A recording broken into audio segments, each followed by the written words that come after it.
तो अभी इस वीडियो में हम पढ़ेंगे प्रशिक्षण की आवश्यकता। तो किसी विशेष कार्य एवं व्यवसाय में प्रभावी रूप से कार्य करने के लिए प्रशिक्षण की आवश्यकता होती है। तो यहाँ पर जो प्रशिक्षण की बात कर रहे हैं हम, वो एक शिक्षक जब शिक्षक बनता है उससे पहले की जो उसकी अपनी शिक्षा होती है, यहाँ पे एक शिक्षक निपुणता हासिल करे, कौशल उसके अंदर विकसित हो, उसके लिए जो प्रशिक्षण दिया जाता है उस प्रशिक्षण की बात यहाँ पे हम कर रहे हैं और उसकी आवश्यकता क्यों है इसकी बात कर रहे हैं।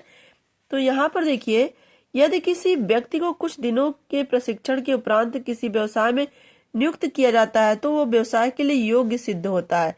और यदि किसी व्यक्ति को नियुक्ति के पूर्व किसी कार्य में प्रशिक्षित किया जाए तो उसे पूर्व प्रशिक्षण की संज्ञा दी जाती है। तो जो बड़ा महत्वपूर्ण हो जाता है, यदि किसी व्यक्ति को बिना किसी प्रशिक्षण के किसी कार्य में नियुक्त किया जाता तो ये एक जोखिम भरा कार्य होता है, क्योंकि उसे यंत्रों के बारे में कोई जानकारी नहीं होती है।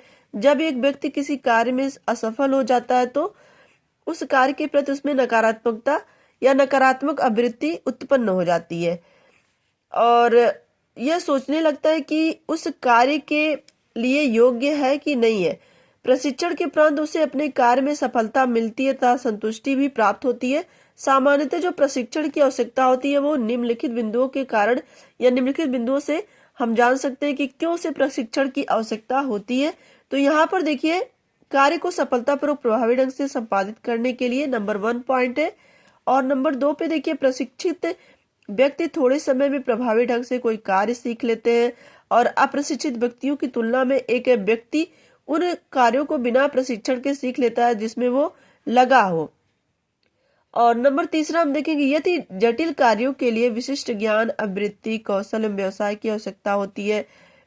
इसलिए यहाँ पर हम देखेंगे अति जटिल जो भी कार्य होते हैं उनके लिए ज्ञान, आवृत्ति और कौशल, ये व्यवहार, इन सभी चीजों की आवश्यकता होती है।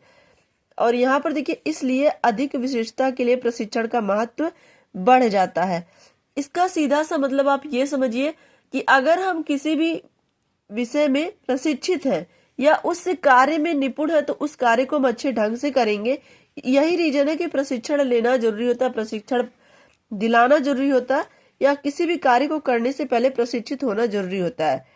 यहाँ पे देखिए चौथा पॉइंट क्या कह रहा है, सुव्यवस्थित और प्रणालीबद्ध प्रशिक्षण कार्यक्रम कम समय में अधिक प्रभावी ढंग से कार्य ज्ञान कराते हैं।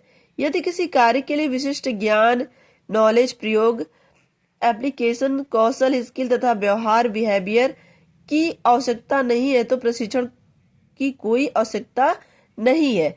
इसका मतलब यह है कि अगर हमें किसी कार्य को करने के लिए कौशल की जरूरत नहीं है तो उसमें प्रशिक्षण की भी जरूरत नहीं है। लेकिन अगर हम किसी कार्य में ज्ञान प्राप्त कर रहे हैं या निपुणता हासिल करना चाहते हैं तो हमें उस कार्य के करने से पहले प्रशिक्षण की जरूरत पड़ती है।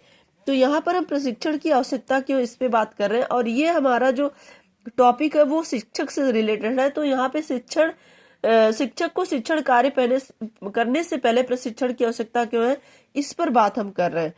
तो यहाँ पर हमने देख लिया है कि प्रशिक्षण की आवश्यकता हमें क्यों है। तो आई होप ये वीडियो आपको समझ में आई होगी। तो वीडियो पसंद आई होगी तो लाइक करिएगा, चैनल पे नए होंगे तो सब्सक्राइब करिएगा। Thanks for watching. जय हिंद।